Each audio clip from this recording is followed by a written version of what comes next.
So I'm very pleased to be here with us here tonight or today to talk about Project Managers Without Borders and how we can elevate road safety in the Dominican Republic. So let's go through what we'll be covering. So I'll do a little bit of background about PMWB, and then Asir will talk about our case study that we're going to use, which is the project she's working on in the Dominican Republic around road safety. Then we'll have a discussion about working with not-for-profit, some of the challenges and some of the benefits as well. And then finally, we'll talk about some of the impacts that work that PMWB has with not-for-profits can have, impacting both the not-for-profit and the profession, not to mention the volunteers. Okay, with that said, let's dive right in and talk about Project Managers Without Borders. So the best way to explain this was, as Martin mentioned, I had the honor to be on the PMI board of directors. And one of the things I got to do was to go down and speak at the Amazonia chapter in Manaus, Brazil, which is right in the middle of the Amazon jungle. A fascinating place to go and visit if you ever get a chance. So I did my speech about project management to their professional development day that they were having. And at the reception, two of the young volunteers came up to me and said, "Peter, how can we use our project management skills to help save the Amazon rainforest?" And I didn't have an answer for them. Now, my good friend Deanna Landers, who founded Project Managers Without Borders, had a similar experiences to me, as she was on the board and spoke at various chapters and project management events. Although she's a little bit more of a go-getter than me, so when she left the board, she founded Project Managers Without Borders, and I very gladly signed up to volunteer to help her out. One of the early volunteers. We're having that discussion how early I was. But the idea was that we would create an organization, a not-for-profit organization, that would allow project managers to volunteer as project managers. Because what I have seen in my experience working with not-for-profits is they need help. They can benefit from project management skills to help them provide new products and services for their beneficiary, customers, clients, right? They can help use project management, help implement their strategy to make the world a better place in the particular area that they work in. And they can use project management to help improve their efficiency so they don't have to spend as much of their money on overhead. They can do things more effectively and more efficiently. So they can benefit from project management in these ways.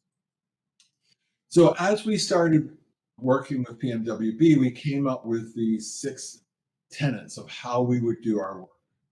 So first, we don't put our volunteers in harm's way. We're not going to ask people to go out to places where they could get hurt or get sick and so on. Now, luckily, in this virtual world, we can do much of work virtually, so we don't have to travel at all. And in fact, I'll come back to the travel in a couple of points further along. So that's the first thing. Second is we don't want to take anyone's job away. So we're only going to work with organizations who tend to be small, who can't afford to hire project managers. But we hope, not the primary goal, but we do hope that as we work with organizations, not-for-profits, and they see the value of project management, that they may hire a project manager at some point in time. So we don't want to take people's job away. So we're not going to work for the large not-for-profits because they can hire project managers, and they should, and many do. Third one is, in spite of our name Without Borders, which assumes that we're going to fly people all over the world, we don't. What we have found is that the best approach is to have local project managers volunteering their time for local organizations. They know the language, they know the culture. And Asir will talk a little bit about that, as she's local in Dominican Republic and she can help out in Dominican Republic. So we're really going to be keeping things local.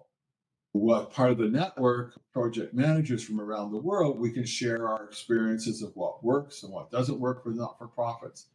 And we can bring in people with expertise in certain areas of project management if necessary for a particular project, generally virtually.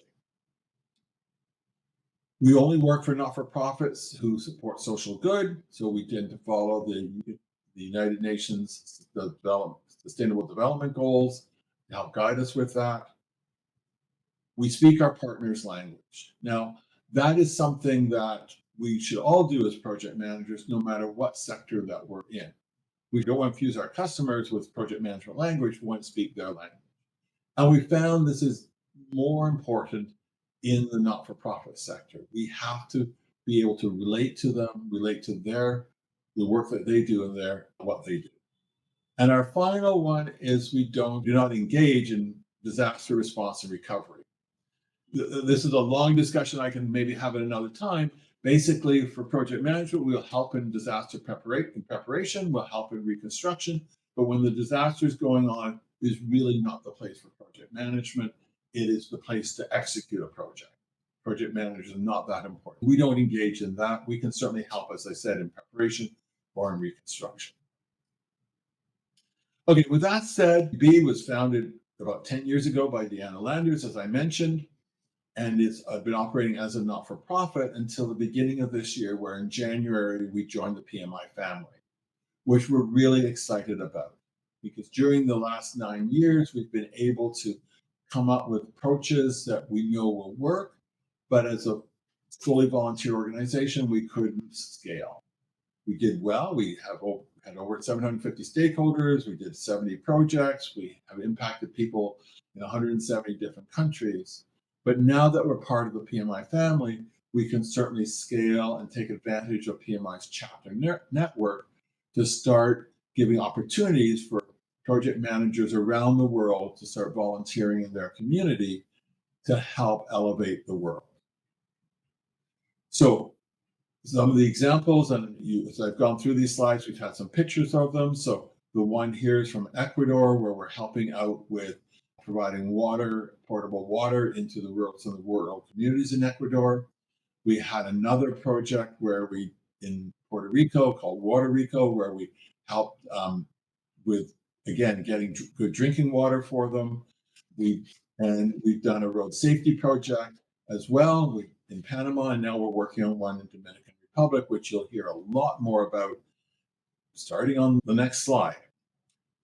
And the fourth example, you saw SCL Health a couple of slides ago. So that was a project where we provided health care, helped establish a hospital in Tanzania. Matter of fact, if you hang around for about 12 hours, you'll hear Deanna talk about that particular project. Okay, so that's just a brief overview of PMWB and what we do. Now I'm going to turn it over to Azir to talk about the project that she's working on in the Dominican Republic. Over to you, Azir. Thank you, Peter. So my name is Astir, and as Peter said, I live in Dominican Republic. I'm a volunteer for the PMI Dominican chapter, and I'm also a volunteer for project management without borders. I feel honored to share with you our project, and I want to start by just telling you some data that we took from the World Health Organization Road Safety Report. The last one was published on December 2023. And there you can find a lot of information recently information about road safety all around the world. Just gonna point out a few things from their report. First thing is that road traffic death and injuries is a global public health crisis. This is how bad the situation is right now. Around 1.19 million deaths every year and around 30 million injuries every year around the world.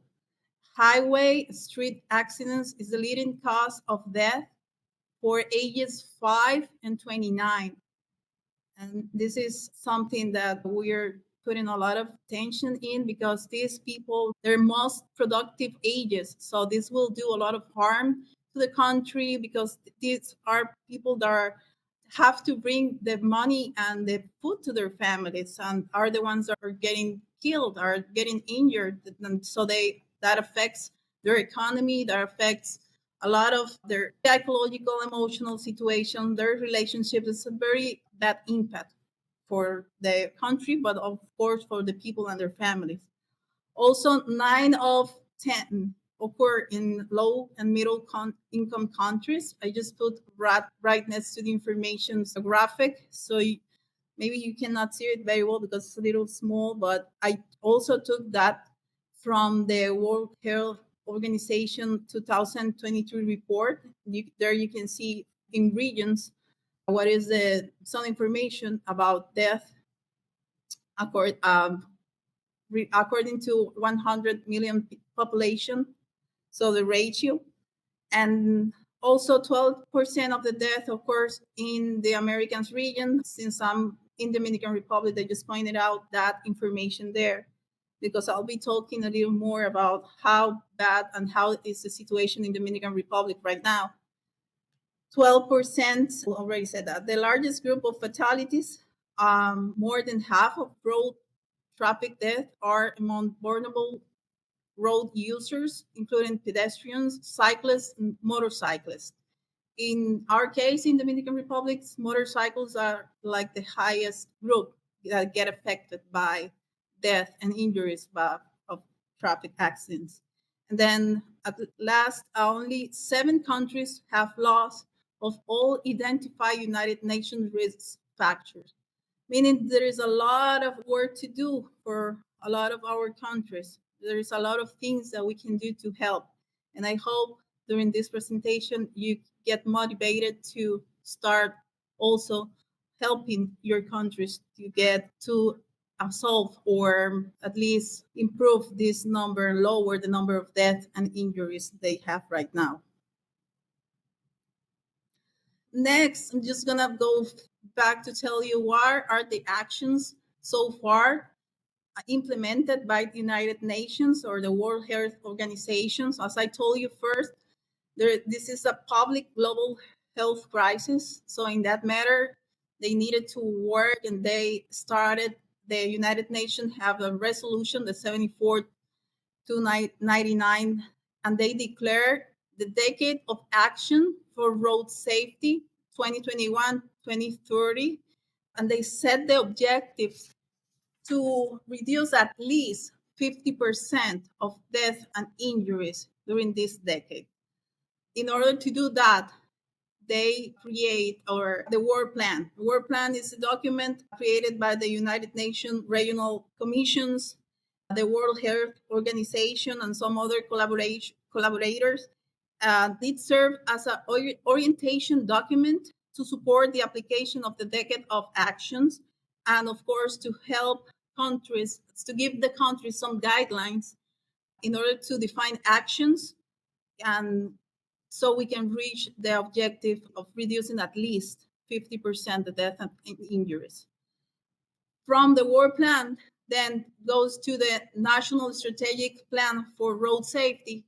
The idea is that every country, they will take these guidelines written in the World Plan, and then they will have to work on a strategic plan for their country and do all the work, all the conversations, all the teams, and all the data, raise all the data they need in order to work a plan and define actions, to plan the actions and projects in order to reduce the death and injuries too. You can go to the next one. I'm sorry, this is only in Spanish because I just want to point out with this slide that this is few news from Dominican Republic. This is what we see on newspaper almost every day, sadly. People just getting killed. Right now, Dominican Republic, according to the report from the World Health Organization, is the second country on the ranking of death and injuries. This is based on a 100,000 radio, but we are the second country, so we just know that we have to do something in order to help the country get these numbers down. Or the objective and the vision is to lower this to 0. Yeah. We learn about faces behind the figures, voices of road traffic crash victims and their families. And this idea was originally from the World Health Organization. They published a few years ago, and they have it on their webpage, some testimonies or from people or their families in case of the death of their loved ones. They published testimonies of the family of the accidents, and they did it to increase the reader's sense of urgency in moving or doing take action in this matter. Also because they want to raise public awareness of the tremendous harm, not just physically, but economically, psychologically, emotionally, that these traffic accidents do to the victims and their families. Also to attract media attention and raise the voice and do the aware, make everyone notice that this is a huge problem and we're getting affected with sometimes we just see the news and we know there was a crash accident, but we don't know the stories behind that. So it is important that we know and use, through those stories we get, sensible, we can move ourselves to take action. We can also encourage other people who we know can also take action to do the right thing. Finally, but not least, the objective of this book is to honor the families, the braveness to talk about this and use their stories just to try to improve things for everybody else around the world. This book, the one published by World Health Organization, was made together with ASIRT, which is an association for safe international road travel. It's a nonprofit, international nonprofit, and they did this together. Why we are doing what we are doing right now is that we are doing faces behind the figures, a Dominican version with Dominican stories, Dominican testimonies. We want to reach everyone who can do something and try and take action. We're talking about the government. We're talking about a non-profit sector. We're talking about regular people or private sector, anyone who can take actions and just help in this objective of lowering the death and injuries from accidents, traffic accidents. How it was developed, I'm sorry, Peter, we're just missing the last part. So it was developed, what we did here in Dominican Republic was we got together the government organizations, we got together nonprofits, we got together the PMI, the Dominican chapter. So basically, this is our team, and what we wanted to do is that we really need to feel that this has to be an effort of everybody.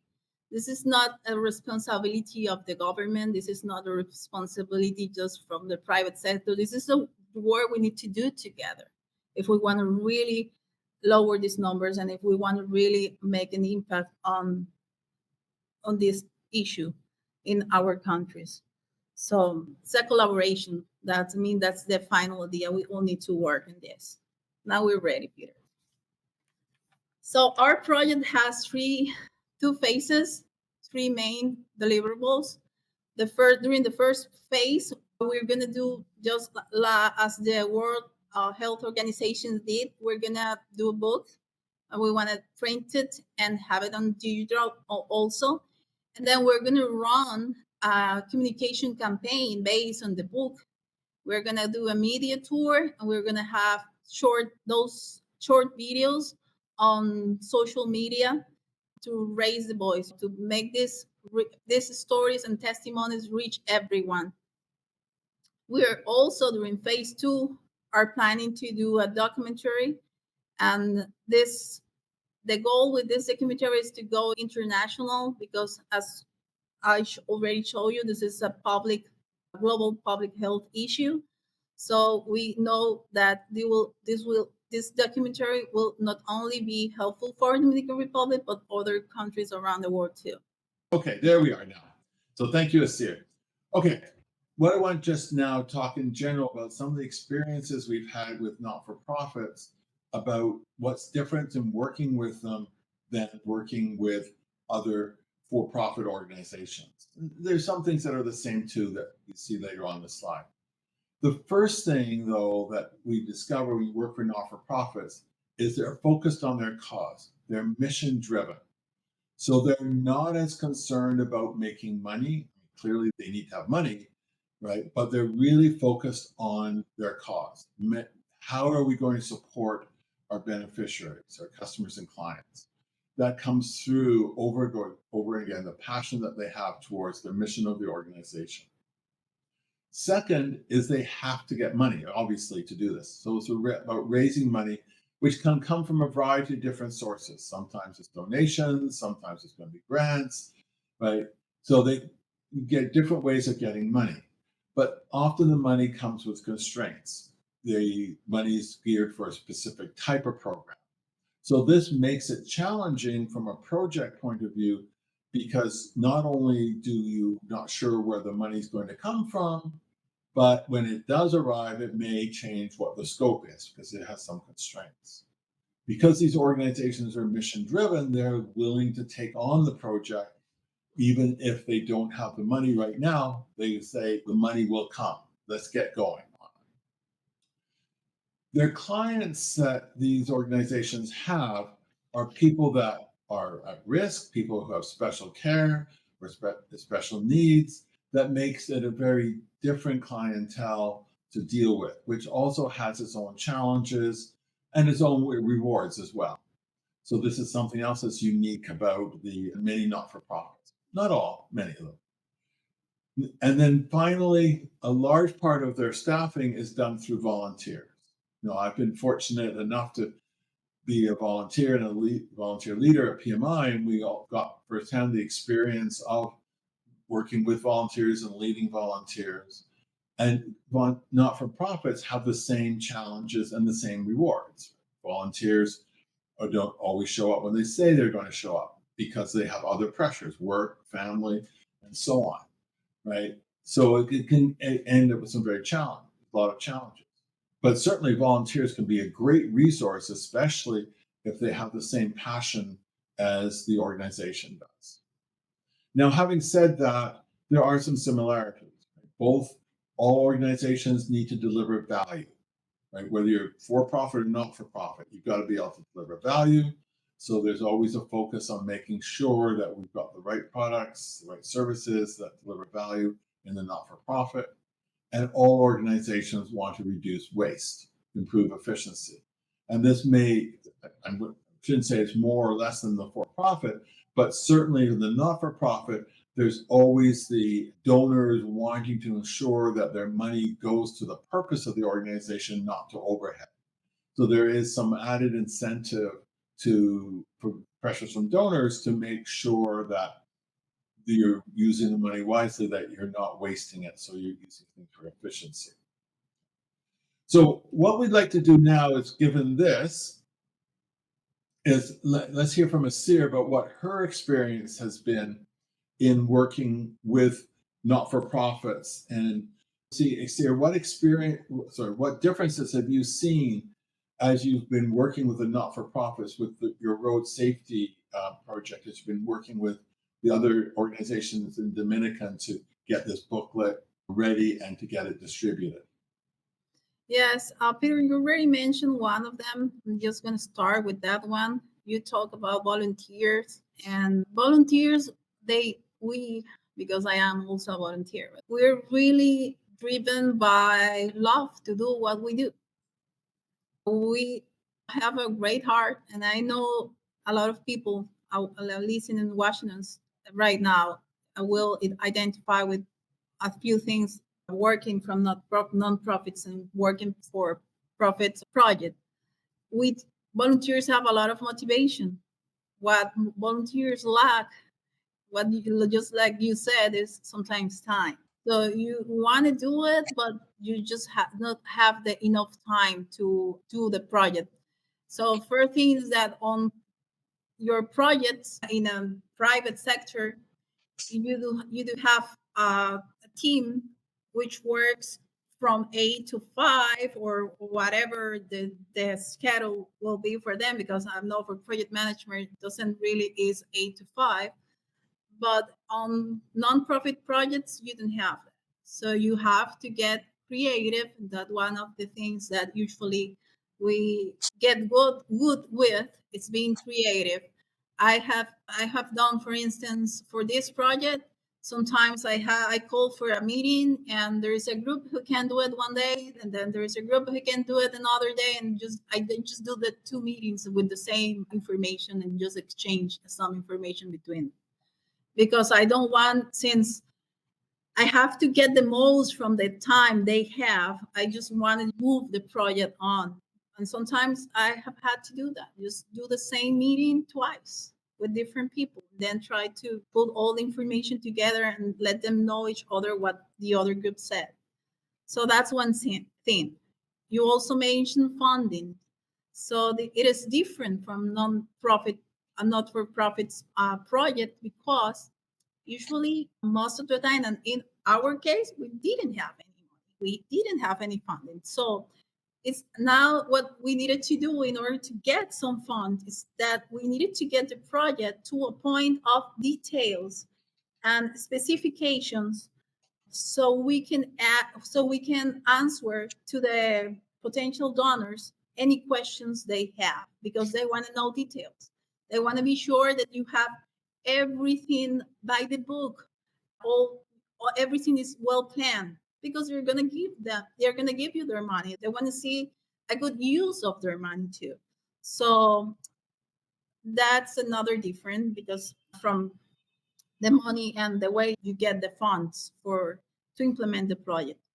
Then also you have motivation. Like I said, for volunteers, it comes from their heart. They just love to help. So people know the cost. And in Dominican Republic, every time we mention that we wanted to work in a project to elevate the consciousness about the problem of the road traffic accidents here, we always get a good response from people. They know, because of course everybody who lives here, it's aware of the situation, and they want to help. And that's something that I like from working in this project, is that you get help on many ways you didn't expect to get, because people feel motivated to help and work with you on these issues, or any, I believe it will be most of the social issues too. You also mentioned the resources constraints. We to deal with lack of time from volunteers. We need to deal with few resources, not fun, and we need to get creative on how to raise funds. So we get to develop a lot of skills. In my case, I did some fundraisings before, but then for this kind of project, this is a big project with a big budget. So we need to raise and come to raise a good amount of money to do this project. So the fundraising, it's we have to get creative on how to approach, what information to give, how to sell the project to the potential donors. It's interesting what the difference project in the private sector too. You also mentioned about the stakeholders engagement and maybe change of priorities, because sometimes they can start and they say, I can't help you, I will give you this, but then things happen and they have to change the course of the money. Sometimes you can count on that, and sometimes then few months later, so they just cannot work with you anymore. So you need to move fast also here in order to get the money on time, start doing the work. Then also there are some legal aspects to take in consideration too, because private sector, there's some certain law that are different from the laws in the legislation in the nonprofit sector. So you also have to pay attention to that and understand what the difference is on nonprofit legislation in terms of nonprofits. I could just say those are the main difference that I found between the two of them. Great. Thank you, Asir. And it's always good to mention the legal part because often we forget about that, and especially as it changes from country to country. Okay, so to wrap up this session, we'll talk a bit about the impact that the work that we do as project managers can have on the world. And to do this, we'll talk about 4 different perspectives. So first is on the partner organization. It's a series working for road safety, right, project that for the organization, we can help achieve its objectives, we can deliver value, awareness of road safety, and improve the productivity, reduce waste, right? We've talked about this before. For the beneficiaries of the not-for-profit, we can, as we're going to be helping them with project management, the not-for-profit, the partner with project management, the beneficiary will get more products and services that they can use. They can get better products or services because of the work we've been able to do to help them deliver their projects. And hopefully this translates to more value for them to help make their lives easier and help elevate their work. For the volunteers, the volunteer project managers who work on the project, they too we can impact them as well. They may learn new skills or be able to apply skills that they've learned about but haven't been able to apply. And hopefully Asir will talk a little bit about that when we get into the next section here. But they also get the reward of giving back to the profession and giving back in an area which they're personally passionate about. So this can help them feel more fulfilled as an individual. Then lastly, for PMI and the profession, helping these not-for-profits make a greater impact increases the awareness of project management, not only in their organization, but hopefully in the stories they tell about how they've been able to do their work, they'll attribute some of their success to project management. And as for the chapters within PMI, as we give more opportunities for people to volunteer as project managers, hopefully they'll stay with PMI and continue to learn and grow their skills and ultimately the stories that come out from these not-for-profit organizations will help promote and show the benefits of using project management. So again, I talked a little bit about how we're seeing some impact for road safety, but much rather have Asir talk to us more specifically about what she is seeing in her experience working on the road safety project. So maybe you can talk a little bit about, Asir, about how you saw your work on doing road safety impact the various partner organizations, the organizations that you're working with. How do you see project management impacting them? Okay, so in terms of the partners, the first thing we needed to know is that we have to prioritize on the documents and deliverables that we need to come out from the project methodology. Because as much as we would like to go all the way with all the deliverables that we know from the standard and everything, it is impossible with the lack of time from the volunteers to go through this. And we'll try to coach them so that the way we did is that I was trying to facilitate how the documents that we first prioritized on the documents that we needed, the WBS, the work breakdown and structure. And I will try to facilitate the work for them and try to do it more simple so they can get it faster and just have the time to do it. So that was like the first thing. We're trying to help them. And I know this had an impact on them because they've seen how planning and writing and taking the moment to plan and write all the details and have the structure of all the specifications you need to plan and you need to think about.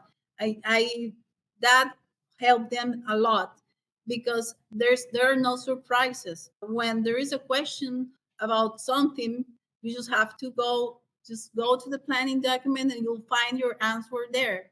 It was faster to work during the project. We are still doing the execution of the project. We're in the execution of the project right now, but it is easier to work when you already have a plan, a detailed plan of all the work that you need to do. Yes, we prioritize on some documents that we knew were like must during the project, and one of them was the planning documents, so we can have all the details. Management also, I think it was better understanding of all the risk. And since we already have also our planning document, we could, when we just put the risk, identify the risk there. And also, when, as I said before, we had no surprises because most of the things that are coming out, we already knew that could happen. With the nonprofit sector and projects on these nonprofit sectors, the risks are similar. We were talking about volunteers not having enough time. We were talking about one donor who said yes at the beginning and then 2 months later said, I cannot do it, I'm sorry. All those things that were written on this planning document help manage risk better, in a better way. Also, efficiently managing the financial resources, so having details and specifications on having a budget and a detailed budget of what we needed for each deliverable. It was crucial for us because most of the time when we go to a potential donor and we do the presentation, one of the question is, okay, how much do you need? And do you have a breakdown of the cost?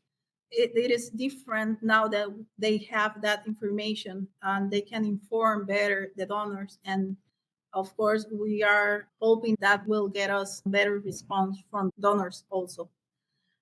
Finally, from the point talking about volunteers, the team dynamics, they change because one of the documents that we did was the responsible roles and responsibility documents. Everybody knew from the beginning which was their focus. In our case, nonprofits are the foundations. The nonprofits, they have to work with getting the testimonies, and that was their focus. And every work around that, they have to work on that too. So it was easier also when everybody knows already which is their role, which are their responsibilities during the project execution too. Thank you, Asir. And hope you don't mind if I can just ask you to share some of your personal experience of how you felt working on the road safety project has impacted you and your project management skills, or just you as a person as well. If you could share some of that with our audience, that would be great. Yes, of course. In this particular case, we're talking about a very serious issue. It's death and injuries. And as part of us, because I'm the project manager and we already have to get to know the persons who were giving the testimonies, there's no way that you as a human get impacted by the stories and you get emotional. It is something that you need to prepare for, but also it gives you a lot of, that's the motivation for me, just to know these people, know their stories, and know that the work this project, the things that can come out from this project. As I said at the beginning, the largest group of people impacted by death and injuries are between the ages of 5 and 19. When there is no, I'm sorry.